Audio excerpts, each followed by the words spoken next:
sebab pun dah pendek. Abuk pun ada 2 inci. Macam mana nak buat perkongsian ni? Brother, welcome back to new chapter. Perkongsian Bayan.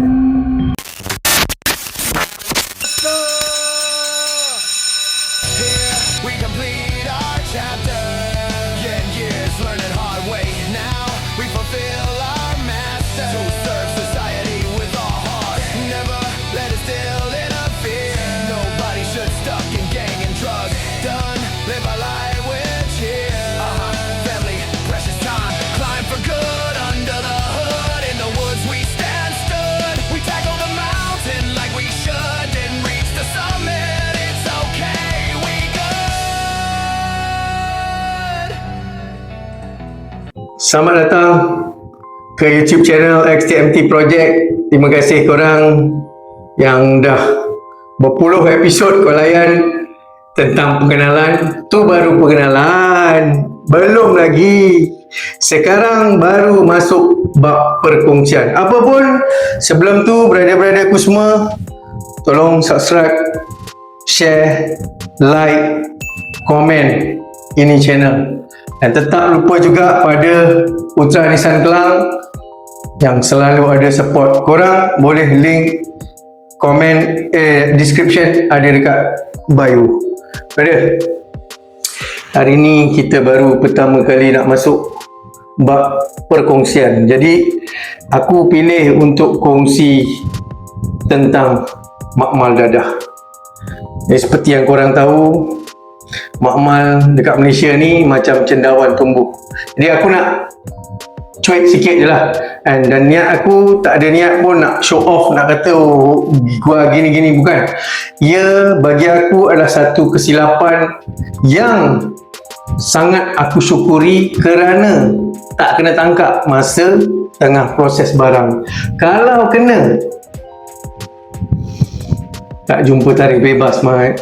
Tak jumpa tarikh bebas. Kau tengok orang yang kena tangkap kan. Kalau melibatkan possession yang banyak, susah. Lagi kau dalam proses tanam pokok ganja pun susah nak lepas.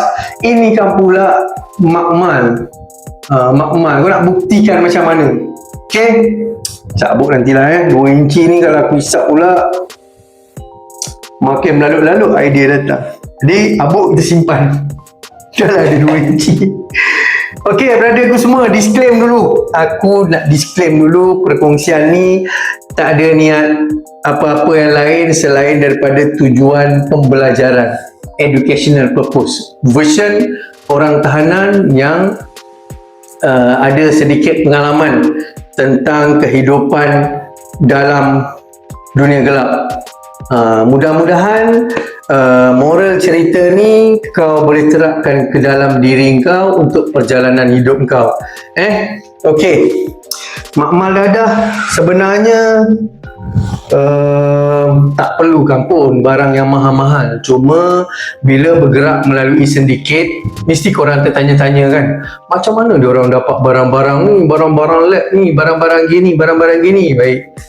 Sebenarnya brother, di mana-mana negara pun ada jual bahan kimia ni, bahan peralatan ni, tapi untuk tujuan-tujuan tertentu yang disahkan oleh kerajaan. Contoh makmal perubatan, makmal sekolah-sekolah untuk pembelajaran, makmal tempat-tempat pemprosesan ubat. Jadi benda ni, alat-alatan ni boleh dijual lah. Ada kedai yang jual dia, ada syarikat yang membekalkan. Tapi diorang pun nak bekalkan mesti nak ada surat kebenaran, surat pengesahan, dan benda ni pun dipantau oleh kerajaan. Tapi maklumlah, bila melibatkan sindiket, diorang ni pandai bermuka-muka, betul-betul topeng, menyamar jadi orang tu, buka kilang ni, buka pejabat ni, ada ni. Bila ada surat, ada semua pengesahan, jadi orang jual lah. Buka quotation, tanya pasal ubat ni, tanya pasal list-list benda ni ada tak untuk ni kita daripada sekolah ni ke, daripada makmal sutikal ni ke, apa-apa. Jadi bolehlah beli. Ni aku sentuh tentang metafetamin sendirilah. Aku tak nak kacau orang punya hidup ataupun orang punya syndicate lain yang masih beroperasi. Aku terpanggil untuk buat sharing ni sebab aku rasa boleh. Dan aku harap pihak PDRM pun rasanya tak ada apa-apa lah kot, sebab aku pun dah tutup buku. Jadi just sharing orang-orang yang dah mati dah, kena tangkap, dah mati, tak ada apa-apa dah. Tak ada apa-apa dah nak diceritakan. Okay, cuma yang tinggal hanyalah educational purpose, bukan bertujuan untuk mendidik orang supaya buat dadah, bukan. Just nak bagi tahu betapa bahayanya kau belajar sampai buat dadah. Bahayanya dan efek dia pada masyarakat macam mana. Yang orang yang macam ni dia hanya fikir ketamakan saja. Bohong lah kalau nak cakap. Korang-korang pun yang ambil sejuk mesti dok fikir sejuk ni buat macam mana abang. Tengok makmal besar-besar setiap kali tengok tangkapan kat TV kan. Sayangnya kena tangkap banyak. Ini semua orang pun fikir macam tu, betul? Masa tu kita masih ada lagi dalam hati ni sayang pada dadah. Sekarang kita dah tak ada sayang pada dadah. Kita sayang pada umur yang Allah bagi ni. Kita sayang pada kawan keluarga kita yang dah lama kita tinggalkan. Itu yang sayang sekarang. Tengok dalam TV kena tangkap ke, duduk member bawa keluar ke, dalam hati tinggal lagi rasa kesian kawan-kawan masih lagi terbelenggu dengan benda ni. Baik. Seronok kau bab-bab dengan dadah ni. Okey. Bila ada syndicate yang menguruskan, sebab benda ni pun nak pakai modal besar jugalah. Nak pakai modal besar bagi orang-orang yang kalau kau tengok kat lab besar tu, kita tak payah discuss pasal dia orang lah. Contoh nak buat 2-3 kilo ni pun 2-3 kilo pun bukan modal 1,000-2,000, banyak ibu jugalah nak beli bahan-bahan yang shortcut. Sebab dadah metafetamin ni dia boleh ambil shortcut. Sebab ambil shortcut dia nak daripada base dia nak campur, daripada base nak campur, nak distillate semua tu susah.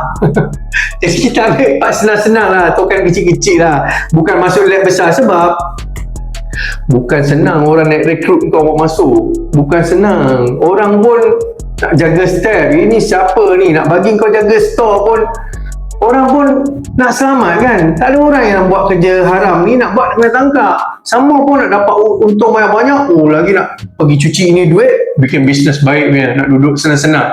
Kebanyakan pemikiran orang-orang yang aku jumpa ni macam ni. Diorang bam sekaligus dapat berapa duit, 1 juta 2 juta untung, tukar cuci duit, buka laundry lah, buka apa-apa bisnes lah. Tapi ketamakan manusia dapat duit senang, masih ada lagi tu yang terkait, lama-lama kena tangkap juga. Okey. Jadi pengurusan bahan-bahan ni kita ada beberapa proses, beberapa peringkat. Ada orang yang buat distill daripada A sampai Z, ada orang yang just ambil kat short, ambil 50% terus buat nak jadikan benda ni pecah-pecah. Ambil grade A sejuk 2 biji, ambil grade A sejuk 2 biji, teh Cina ambil 2 biji, jadikan dia 4. Ada orang yang buat macam ni pun, bahan-bahan dia masih boleh ditukar-tukar lah, tak payahlah pakai barang yang mahal yang sampai barang kaca gini-gini. Just bahan yang ala kadar je.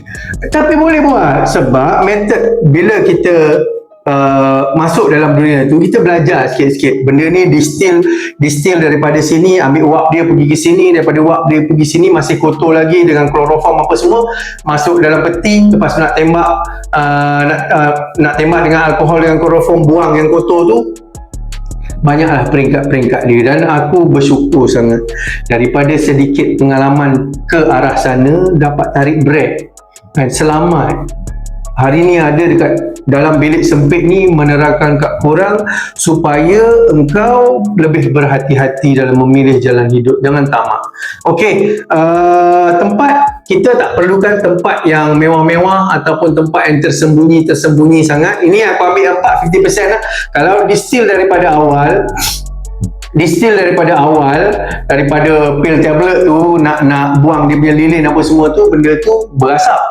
Jadi bila berasap, asap ni, chemical asap ni bahaya, kena pokok mati.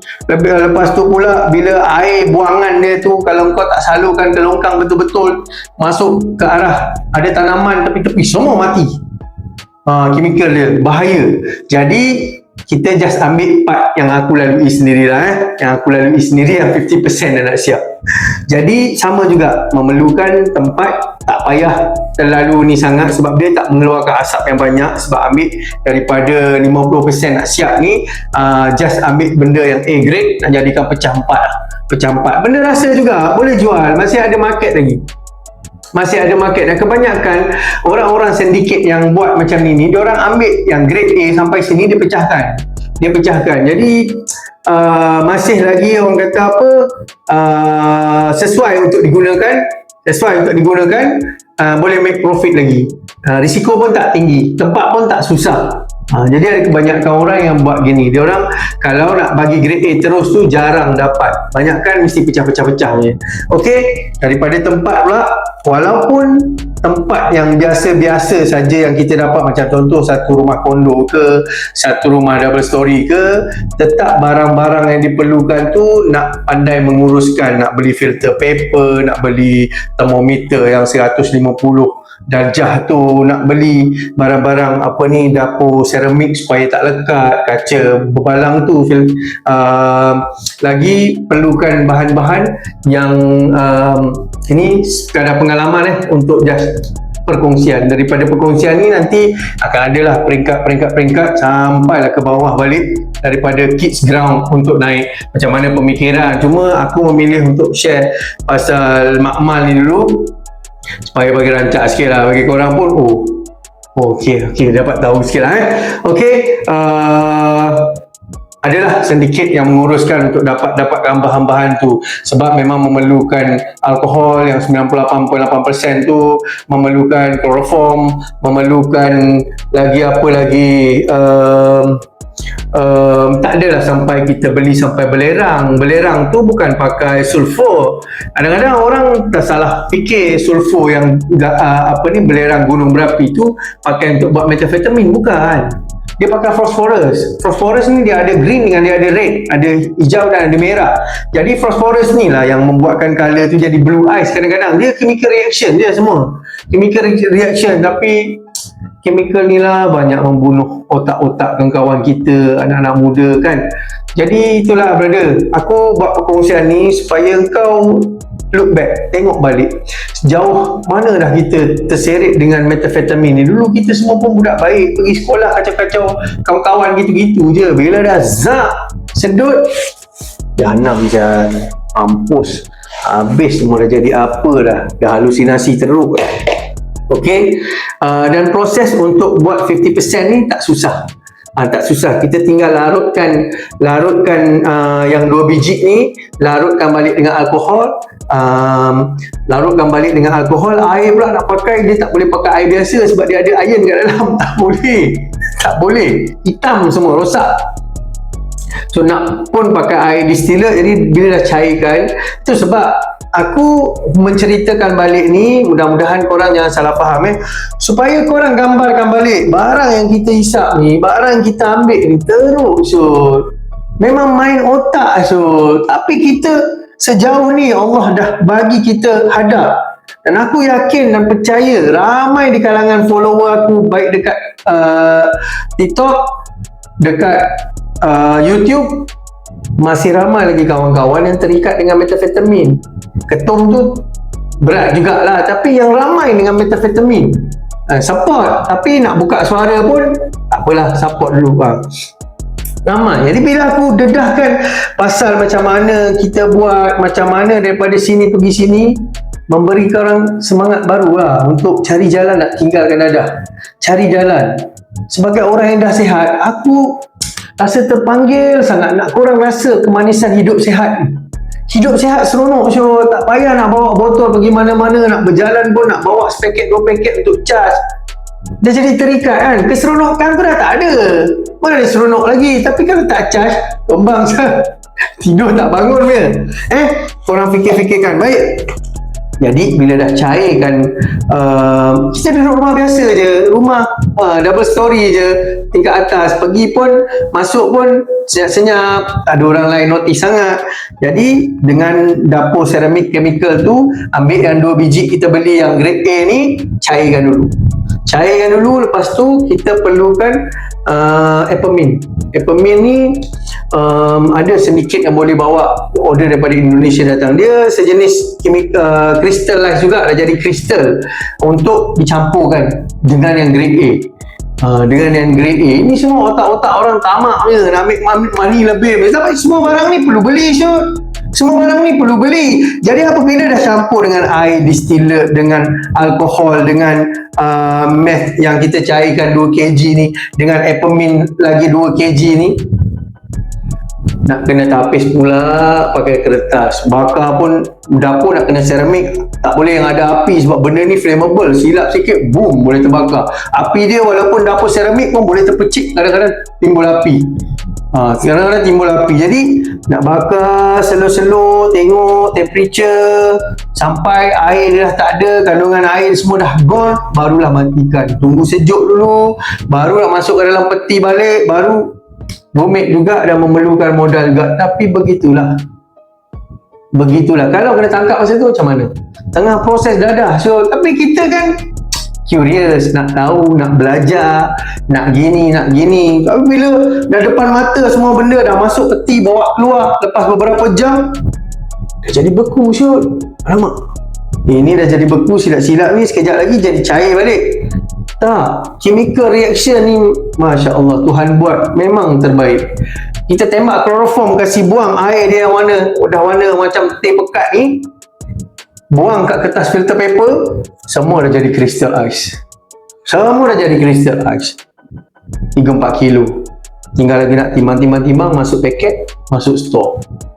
Jadi itulah brother, air yang hitam ni pun masih boleh lagi distill lagi sekali, sebab dia ada lagi reaction kat situ yang boleh menjadikan mampatan lagi. Jadi itulah aku sharing sikit pasal benda ni sebab kita dah masuk bab perkongsian. Jangan lupa subscribe, share, komen, like, support kau punya brother Putra Lisan Kelang, Car Loan Expert. Kalau korang ada permasalahan dengan loan kereta, walaupun dah ada 15 biji kereta, boleh roger dia untuk dia tengok file korang. Okay, so mudah-mudahan dengan perkongsian ni tujuan dia supaya bangkitkan balik semangat kau yang kita memang manusia biasa tu. Bila dah hisap ais, nak tahu ais buat macam mana, kalau boleh nak pergi tengok sini macam, tapi cuba kita flashback balik. Kadang-kadang kalau kita betul-betul flashback balik, kita barang sekilo pun ramai penagih tak pernah tengok. Barang sekilo depan mata sebiji betul. Kalau ada seorang dua orang pernah tertengok ada tokan buat keluar sekilo ni, bertahun-tahun dia duduk cerita, wah aku masuk pergi lepak rumah mantokak, takut saya dia buat keluar sebiji ais macam ni, aku jantung dah dudak nak lari balik cepat-cepat, takut. Sebab bukan semua orang dapat expose pasal benda gini. Tapi korang bayangkan, bila kita dah betul-betul dah terpanggil untuk tarik break, jadi benda keterujaan tengok ni kita sendiri pun pernah lalu betul. Korang pun mestilah teruja nak tengok, nak tahu, nak cuba. Tapi kenapa addiction tu tak boleh buang lagi sampai sekarang, betul? Dah 30 tahun dah, anak pun dah besar, dah sekolah dah. Sebab dah sebati dengan diri kau. Sebati dah. Tapi walau sebati mana pun, aku 20 lebih tahun dengan dunia macam ni, boleh. Tak ada benda yang mustahil dalam dunia ni. Boleh. Janji kita nak dan kita bersungguh-sungguh buat apa yang kita nak. Kalau kita nak keluar daripada addiction, kita kena lawan sungguh-sungguh. Brotherku semua, terima kasih kerana sudi layan episod pertama perkongsian. Makmal dadah sedikit sebanyak daripada aku pun tak nak blast banyak-banyak sangat, sebab ada benda yang cover-cover tak boleh nak buka sangat cerita ni. Apa pun, love you guys. Terima kasih. Jumpa lagi.